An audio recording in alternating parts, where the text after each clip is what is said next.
નમસ્કાર દર્શક મિત્રો, દિલુક સત્તા શોમાં આપનું સ્વાગત છે। T20 વર્લ્ડ કપ 2026 માટે ભારતીય ટીમ જાહેર થઈ ગઈ છે।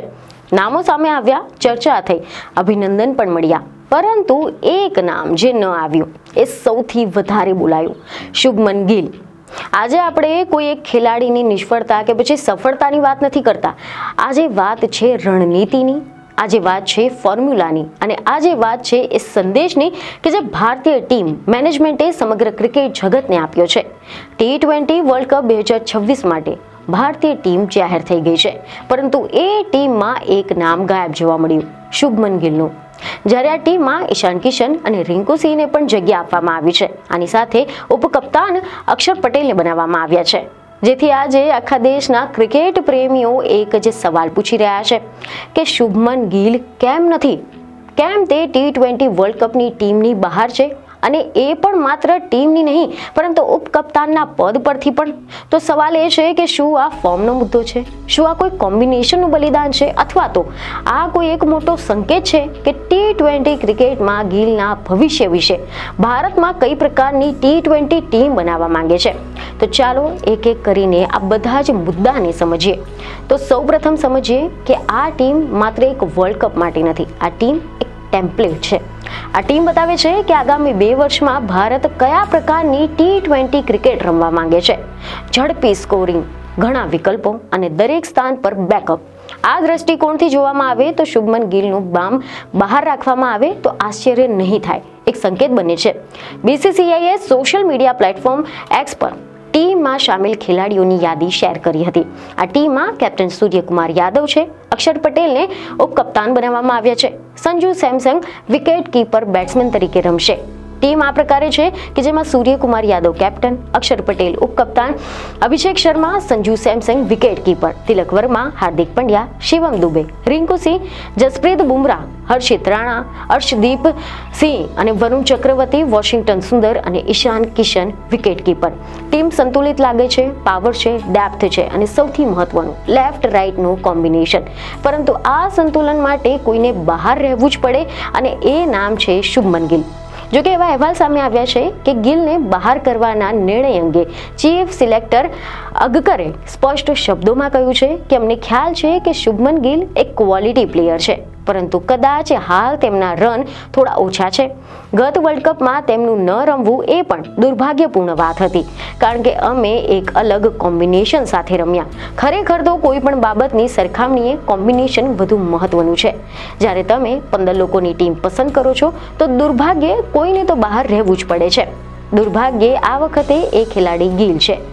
અગકરનો ભાર એક જ શબ્દ પર છે, કોમ્બિનેશન, અર્થાત વ્યક્તિગત પ્રતિભા કરતા ટીમની જરૂરિયાત। હવે સાંભળીએ કે કપ્તાન સૂર્યકુમાર યાદવે આ અંગે શું કહ્યું। તેવા રિપોર્ટ સામે આવ્યા છે કે તેમનું કહેવું છે કે ગિલને ટીમમાં ન સામેલ કરવાના નિર્ણયનો તેમના ફોર્મમાં ન હોવાની વાતની સાથે કોઈ જ લેવા દેવા નથી।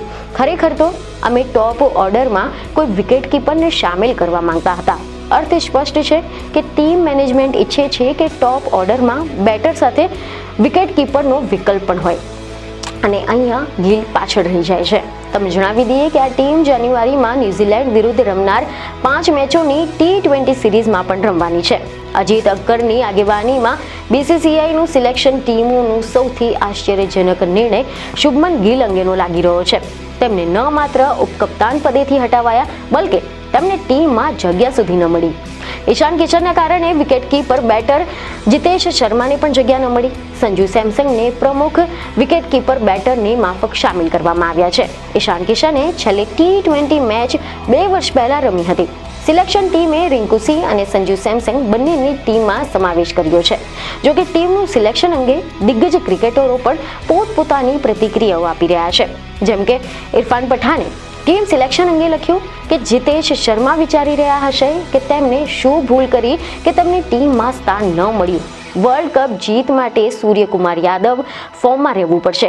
આશા રાખું છું કે ન્યુઝીલેન્ડ વિરુદ્ધ રન બનાવશે, જેથી કરીને વર્લ્ડ કપ સુધી તેઓ હજુ વધુ રન બનાવી શકે। જ્યારે પૂર્વ ઝડપી બોલર વેંકટેશ પ્રસાદે સોશિયલ મીડિયા પર પોસ્ટ કરી કે ટીમ ખૂબ જ સારી દેખાઈ રહી છે। ઈશાન કિશન અને અક્ષર પટેલને ટીમમાં જોઈને ખુશી થઈ રહી છે. અક્ષર પટેલે 2024માં વર્લ્ડ કપમાં જીતમાં મહત્વપૂર્ણ ભૂમિકા ભજવી હતી. T20 વર્લ્ડ કપ માટે ભારતીય ટીમને અભિનંદન. આ સિવાય જાણીતા કોમેન્ટેટર હર્ષા ભોગલે પણ આ ટીમના સિલેક્શન વિશે સોશિયલ મીડિયા પર પોસ્ટ કરી હતી, જેમાં તેમણે લખ્યું કે સિલેક્ટ કરાયેલી ટીમ મને ઘણી ગમી. ગિલને બહાર રાખવાનો નિર્ણય ખૂબ મોટો છે. તેનાથી સ્પષ્ટ સંકેત મળ્યો છે કે ફાયર એન્ડ આઈસની જગ્યા હવે ફાયર એન્ડ ફાયરે લઈ લીધી છે. ખાસ કરીને તેમના હાલના ફોર્મને જોતા ઈશાન કિશન જે વિકલ્પ આપે છે તેને નજરઅંદાજ કરવું ખૂબ જ મુશ્કેલ હતું. દુર્ભાગ્યે આનો અર્થ એ થયો કે જીતેશે બહાર રહેવું પડ્યું અને તેમના માટે ખરાબ લાગે છે. પરંતુ રિંકુ એક ઉત્તમ પ્લેયર છે. આનાથી ટીમ ડાબોડી બેટ્સમેનો પર વધુ નિર્ભર બની જાય છે, પરંતુ આ એક સાહસી નિર્ણયનું સ્વાભાવિક પરિણામ છે. આના ઉપરાંત એવા પણ અહેવાલ છે કે કોમેન્ટેટર અને રમતગમતના વિશ્લેષક આકાશ ચોપડાએ પણ લખ્યું કે વર્લ્ડ કપ પહેલા ટીમમાં ઘણું બધું બદલાયું. જીતેશ શર્માએ એ વાતને નહીં ખબર હોય કે તેને શું ખોટું કર્યું. રિંકુ જ્યાં હતા ત્યાં જ ફરી પાછા આવ્યા. ઈશાનને ટીમમાં જોઈને આનંદ થયો. બંને વિકેટકીપર બેટિંગ સ્લોટ માટે ઠીક છે. અક્ષરને ઉપકપ્તાન તરીકે વાપસી થઈ છે. ગિલ સાથે કરાયેલા પ્રયોગને હવે લાગે છે કે ખતમ માની લેવામાં આવ્યો છે. જોકે પ્રશ્ન હવે એ થાય છે કે શું ગિલ માટે દરવાજા બંધ થઈ ગયા? તો બિલકુલ નહીં, કારણ કે કેટલાક વિશ્લેષકોનું માનવું છે કે હવે નિયમ બદલાયા છે. હવે ગિલને ફક્ત રન નહીં, રીત બતાવવી પડશે. Strike rate, power play impact અને મેચ વિનિંગ નોક, IPL તેમની પરીક્ષા બની રહેશે. અને હવે તેમને ફરી એકવાર સાબિત કરવું પડશે. IPLમાં સ્ટ્રાઇક રેટની સાથે વધુ આક્રમક અભિગમની સાથે ભારતીય ટીમનો સંદેશ સ્પષ્ટ છે કે નામ નહીં, ફિટ જરૂરી છે. પ્રતિષ્ઠા નહીં, પરિણામ જરૂરી છે. શુભમન ગિલ બહાર છે, પરંતુ ચર્ચામાં હાલ સૌથી આગળ ચાલી રહ્યા છે, કારણ કે આ માત્ર એક ખેલાડીની પસંદગીની વાત નથી. આ ભારતીય T20 ક્રિકેટની નવી દિશાની વાત છે. ઝડપ, શક્તિ અને નિર્ભયતા. અને હવે જોવાનું એ રહેશે કે શું શુભમન ગિલ આ પડકારને સ્વીકારીને પાછા ફરે છે કે કેમ, કે પછી T20 ક્રિકેટ એક નવી પેઢીને સોંપાઈ રહ્યું છે. કારણ કે આ નિર્ણય ગિલની વિરુદ્ધમાં નથી, આ નિર્ણય એક નવી T20ની ઓળખ તરફ છે. ભારત હવે સુરક્ષિત ક્રિકેટ છોડીને high risk, high reward cricket તરફ વધી રહ્યું છે. અને આ માર્ગમાં કેટલાક મોટા નામો થોડા સમય માટે પાછળ રહી જાય એ તો સ્વાભાવિક વાત છે. પ્રશ્ન હવે એટલો જ છે કે શું શુભમન ગિલ આ બદલાતી રમતની સાથે પોતાને પણ બદલી શકશે? કારણ કે T20 ક્રિકેટ હવે કોઈની રાહ નથી જોતું. આ ચર્ચા અહીંયા અટકતી નથી, આ તો નવા અધ્યાયની શરૂઆત છે. તો હવે આ વિષય પર તમારું શું કહેવું છે તે અમને કમેન્ટમાં જરૂરથી જણાવો. બીજને ખબર સાથે ફરી મળીશું. ધન્યવાદ.